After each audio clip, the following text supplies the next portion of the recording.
Okay, well, this is day one of shooting the film. It's more than a little terrifying to actually go back. There's something that happens when a director looks at a film, even in its final form, where it takes him years to actually get over what had happened on the day, and now I'm actually being forced to remember it.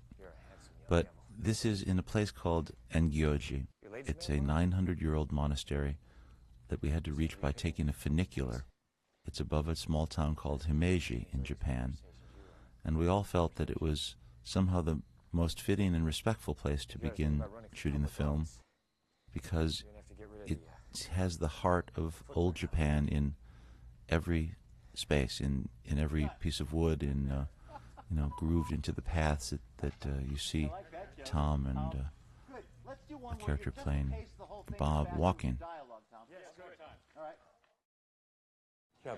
Right there. He stands right there. Perfect.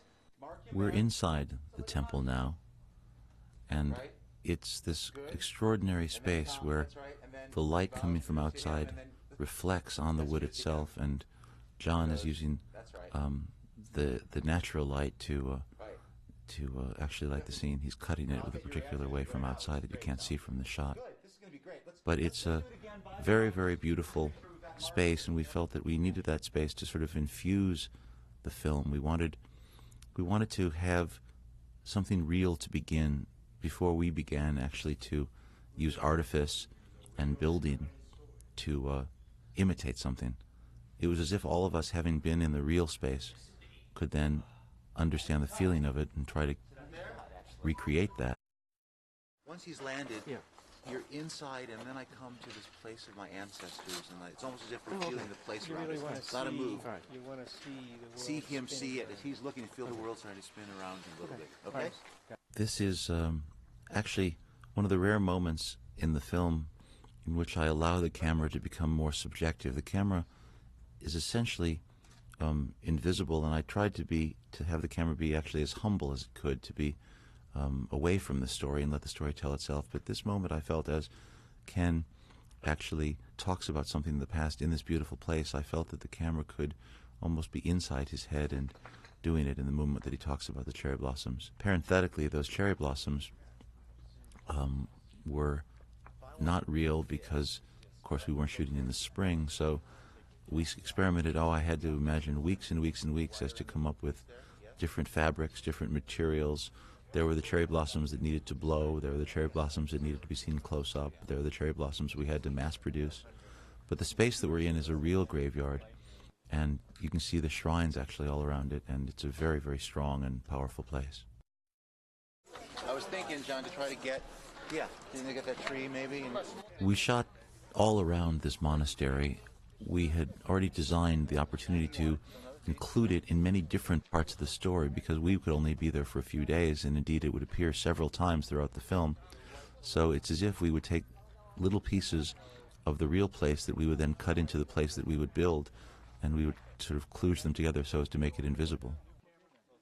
Every time that I see myself talking to Tom, I'm reminded of his suppleness in moments like this, that we would prepare and prepare and prepare, we'd rehearse, and then we'd get there on the day and it would all be different. And what was extraordinary to me was his willingness to just sort of sit and let it sink in and then just flow with it. He was remarkably supple in that way. Leave these guys where they are, okay? The two guys who are on the outside. We've now moved to Kyoto. We're in the second week of filming. We're in an extraordinary temple called Chionin, and we felt that there were some spaces that we could never even begin to reproduce, and this is one of them. We were trying to recreate the feeling of the Imperial Palace, and I'm sure you'll see in a moment the steps that they're walking up. They were majestic, and we wanted to just have that sense of something portentous about to come as they approach the Imperial Palace. And there were so many places like this in Kyoto itself. Kyoto is the real center of not just of learning tradition in Japan, but it was the one place that wasn't firebombed. Cordell Hull and Sumner Wells in the Roosevelt administration had been Japan hands and had taken a great love of Kyoto in their youth, and they implored Roosevelt in the bombing of Japan to spare Kyoto, and they did. Two women just go to the side a little bit that way. The two in the back? Yes. We're now in another temple in Kyoto, trying to create a space as part of the Emperor's Palace. The man talking with me is a man named Ed Licht. He's part of the Directors Guild, but he also spent many years in Japan and is a self-proclaimed Kyogen expert as well. Some of the women who are wearing those gorgeous robes, one of them on the right, her name is Yoko Narahashi, and she was a woman who I first met when I began casting the film. She runs a theater company in Japan. She was trained, she's not just bilingual, she's really bicultural, and I think she'd spent a couple of years actually at Strasbourg. And really she became a kind of Beatrice for me for the film. She made it safe for the acting community to begin to trust me, and not only translated for me as the film went on, but translated my deepest intentions. She was hugely important to the film. Parenthetically, these costumes that they're wearing were costumes that had originally been based on the original costumes that the Emperor's family had worn in this moment, because a man named Sengoku-san took Nyla Dixon and I into his workshop and showed us the real fabrics and the real designs for what they would have worn in those days. The man playing the Emperor is a son of a very famous kabuki actor. His name is Chichinosuke Nakamura, and his father runs one of the biggest kabuki theaters in Tokyo. He himself is a very talented kabuki actor. What Ken Watanabe does here, as he kneels before the Emperor, becomes very important later in the film, and it was a bit of behavior that Ken understood and actually had shown me. I then took advantage of it much later in the film when the character of Algren then speaks to the Emperor on Katsumoto's behalf. It's as if he's imitating the same gesture. If you would, you might bow and then pass them and let them go by. If the rickshaw has to stop for a moment because someone else is blocking it. We're into about the third or fourth week of filming. We've come back to the United States now. We're in the Burbank studios, which one could say is as foreign a country perhaps as Himeji, Japan. But we are on a street that has served as so many other streets in movies gone by, and suddenly for us it's become Tokyo in 1876. It's a really remarkable set that Lily Kilvert has designed based on photographs of the period, this having been the moment that the camera was first introduced to Japan. People went camera crazy, as they remain to this day. So we had photographs as the basis of the research for everything that we were doing, the signage, the telegraph wires, the costumes, all of it.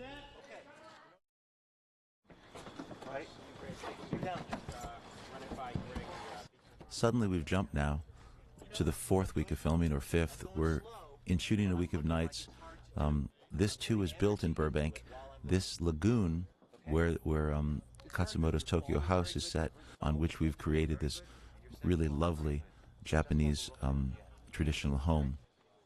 It's a crucial moment. It was a difficult thing to shoot. It was the first action sequence of a film, and whenever you're shooting action and you haven't actually done it in a while, it's as if you're learning to do it all over again.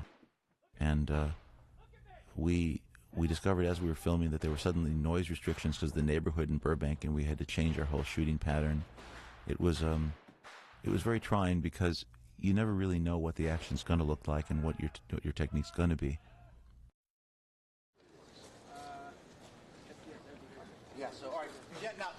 We're back on the street now, shooting a very crucial moment. This is the moment when they cut off Nobutada's top knot. You see Yoko Narahashi behind me. You see these really extraordinary actors.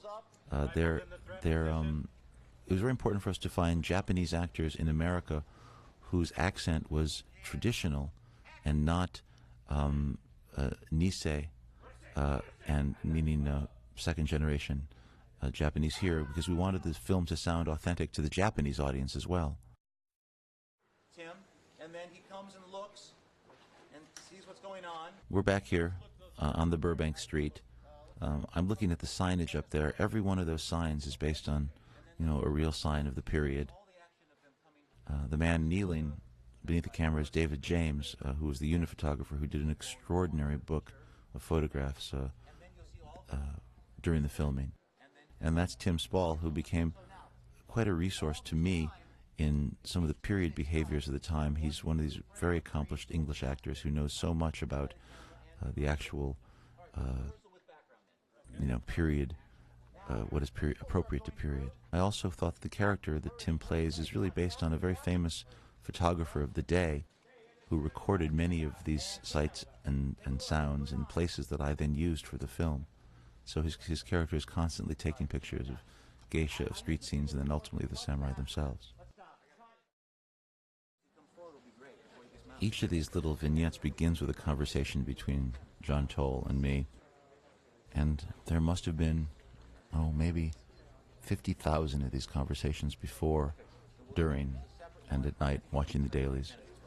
And it was a very, very dynamic relationship because he's an opinionated man. He's a very determined, even ferocious artist.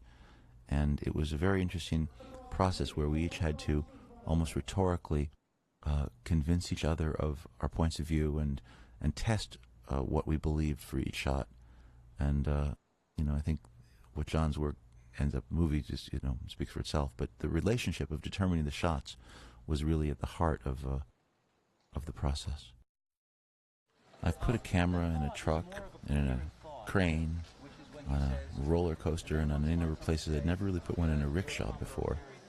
And the Steadicam in this shot is actually in another rickshaw at a certain moment.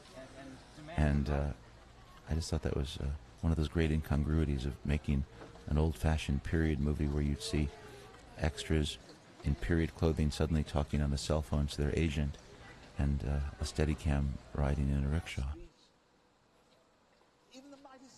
This is on a four-wheeled vehicle here, in which it's I don't even know what the vehicle would have to be called. It's like a little motorized Chapman dolly or something. I'm sure that John and the Grip actually devised it just for the shot itself. Well, this is the fight that we shot over 3 nights with Tom. It's the first thing we really talked about in terms of stunts for the movie and became the focus of his training. He ultimately had to do 36 moves consecutively, almost as if it were a kind of small dance performance, and each one had to be exact because there were people swinging aluminum swords at him and he was swinging one at them. We were very determined not to have the old traditional kind of choreography where someone's waiting to be killed. We wanted all of them going full speed all the time. And it was just remarkable work, and he's proud of it. And we're happy about it. Well, suddenly we've jumped to New Zealand now, and it's after the new year. We're in the village. That's Nick Powell, to whom I'm speaking. Nick is the stunt coordinator who has choreographed all these fights with me and with the actors. The man with him, that's Hiroyuki Sanada, who plays Ujio, who is unto himself one of the great martial artists in Japan, and was to Nick and to me this remarkable resource, because he not only had such a brilliant control, but he has such experience in the genre and has done so much and had so much to help us with. And I felt sometimes that not only was I directing him, but I was also a student to him in this movie. We're talking here about something that becomes very important. Obviously, the sign of respect is central to the culture, but also becomes central to the narrative of the story, because it ends with the Imperial Army showing their respect and then Algren going to the Emperor. And so trying to understand the nuances of who bows to who and when, and what is appropriate, and how does each various little shading reveal all sorts of nuance was very important for me to try to get right and to enlist those who knew it much better than I. And the idea of kata and repetition, which is what they're doing here now, is of course central to any kind of martial art. And the idea that Algren would find his way, recovering from his wounds, and finding his way toward the spiritual through the physical, is at the heart of the second act of the movie, in these repetitions, in these kata. The stillness that he gets to is a legacy of his understanding the training. We're here now, preparing to shoot the scene in the rain where Ujio beats up Algren. It begins with these 2 lovely little boys. The boy playing Higan played the character of Simba in The Lion King, which is where I first saw him in the Tokyo production. And it's a very difficult thing because that mud became a kind of gumbo. And here, not just these boys, but then later Tom and Sonata were swinging these kendo sticks at each other's heads at great strength and speed. And there was real risk. But we sort of thought that the rain would give this lovely quality to the whole ambience of the scene, give it a kind of imminent feel. We're now into the second action sequence of the film. That was the attack by the assassins, by the ninja. And this is a sequence that I believe we've devoted an entire week to, if not more. And each of these bits had to be choreographed for weeks before. And then the challenge of actually how to photograph this and how to break it down, in my mind, to give it some coherence and some narrative understanding so that it's not just chaotic, was a significant challenge, particularly as you go into nights and you're working all night long and trying to keep your focus at the same time that you're trying to, keep your health and keep your strength. But I knew that each fight in the movie had to be different from every other fight. They each had to be of a different nature and even of a different almost nomenclature. I think that the idea of this attack and the defense of the village is much different in sense than the final battle is entirely different than Algren taking on the Ronin. I think it all had finally to do again with narrative, the investment in the characters as much as the actual stunts themselves. And the ability to actually follow what was happening with clarity was certainly the thing that one looks to someone like Kurosawa to learn from, because that was his extraordinary gift. We're now inside during part of that same stunt because he did his own stunts. There's nobody standing in for him. This is another moment in the same sequence when the young boy pulls his father's sword to take on the ninja, and here you've got actually, 12-year-old boy doing his own stunts as well. So he had to train just like everybody else. This is the kind of sequence that has to be broken up into 1,000 pieces, and when you're doing it, you fear that there's going to be no continuity and no flow, and somehow have to keep in your mind the feel of the whole, which is often why you have worked together on the choreography and understand you're picking up something in the middle and trying to, understand what's happening in 3 different places at once. You can hear on the track here the cicadas. They were so loud we had to loop every single thing we did in this set. It's the parade ground. Fortunately, there were not that much dialogue, but it was enormously difficult to have this number of extras in this place. It's actually a cricket pitch that we turned into the parade ground in Tokyo. And we were actually in the town of New Plymouth here. This is a man named Togo Igawa, who is a very talented Japanese actor who also has worked in London with the National Theatre, and he's playing Hasegawa. And there's the parade ground with no one in it. When you see the actual film itself, you'll see thousands there. We did this as a comp shot where we shot on a different day, all the extras out there, and then we kludged those 2 elements together. Here we are now on the parade ground itself, later when Algren is training the troops. Each set of uniforms were different, the old Imperial Army and the new Imperial Army. It obliged us to literally have to give 2 separate looks to these extras. It was a remarkable accomplishment on Nyla's part to be able to, keep them straight, and the ADs as well, to be able to dress a certain number and change them even in the middle of a day for different sequences, because they took place in different times of the movie, yet we only had a certain number of days on this set to do it, so we'd have to actually go back and forth in time. After you have fired this group. That's Yoko translating for me. The issue of translation is so interesting because it puts this lag into the set of conversations, which you think is an obstacle and an annoyance, but there's also some godsend in it. It actually allows you sometimes to compose yourself and say less than you might not ordinarily say as the translation's taking place around you. The actual manual of arms and training was accomplished for us by a technical advisor, a man named Jim Deaver, and his associate Dan King, who really went to school so as to get all of the tactics and all of the commands correct in Japanese. Dan is fluent as well, and they took it upon themselves to train these 400 or 500 men.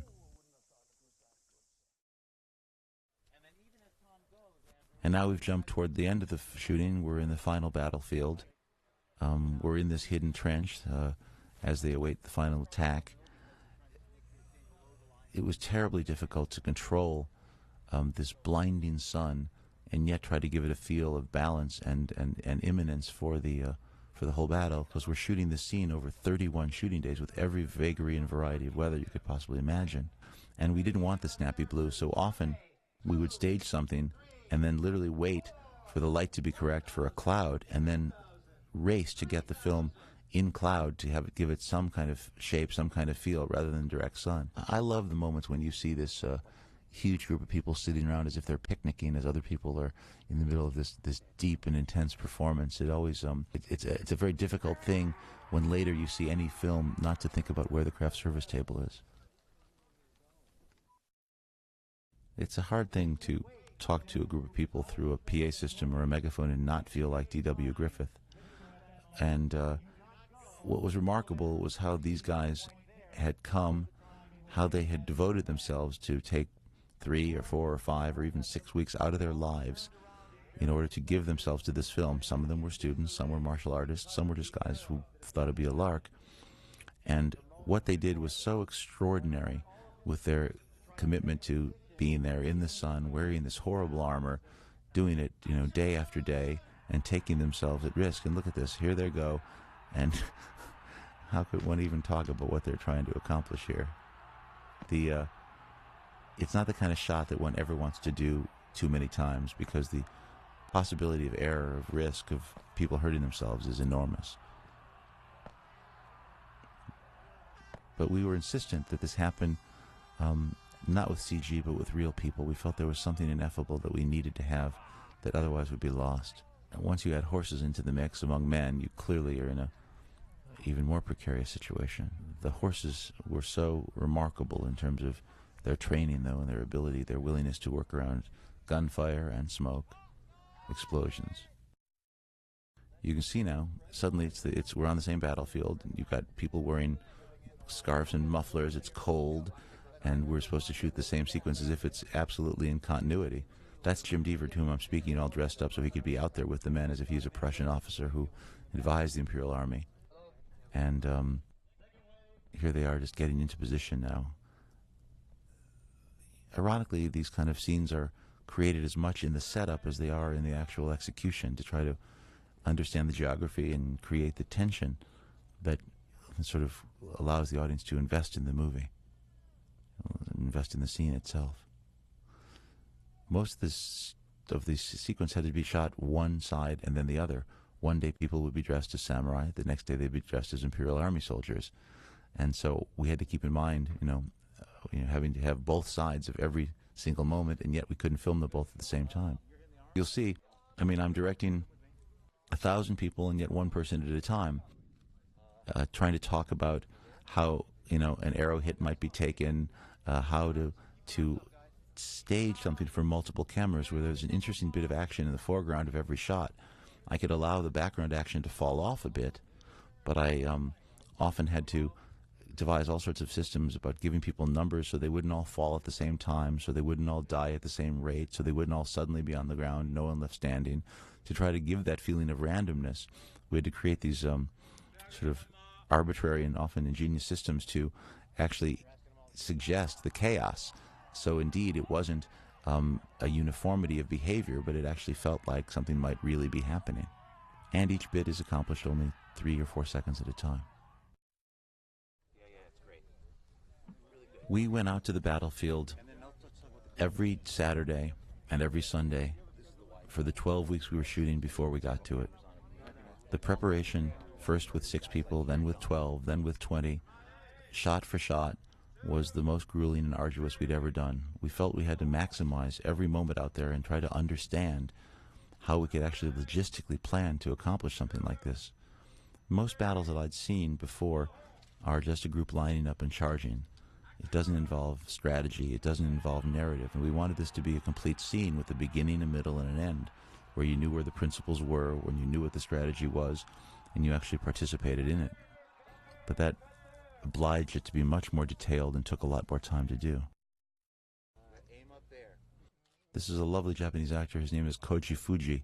He's really a Yabusame horseman, which says he can ride and shoot at the same time, and he's a very good actor himself, who was playing one of the the cadre of the samurai ensemble, and he has the most beautiful face when he does what he does. I love look at the man standing behind with a flaming arrow there, and yet all you're looking at is his face. His poise is very beautiful here. And don't forget to look up where the arrows might be coming from. Now, what you're going to see here are people already with arrows stuck in them or acting as if they were being shot. This is in anticipation of the various CG arrows that we're going to paint in or paint out. If an arrow is already on someone, we're going to actually paint it out before it hits them. If it's not in them, we're going to paint it in. And again, we had to try to accomplish the feeling of randomness. Many of these guys aren't stuntmen, and so they had to be, helped to do too little, or in the case of not doing enough, they had to do more than they were doing. And I think a scene like this is actually no better than the worst person in it. It's remarkable how your eye goes right to the person who's not doing something well. And often in the editing, that's what you're editing about. You're literally taking out those moments where people ruin something that otherwise would have been great. It's not their fault that they're not professional, but you have to be mindful of it and be prepared to cut around it.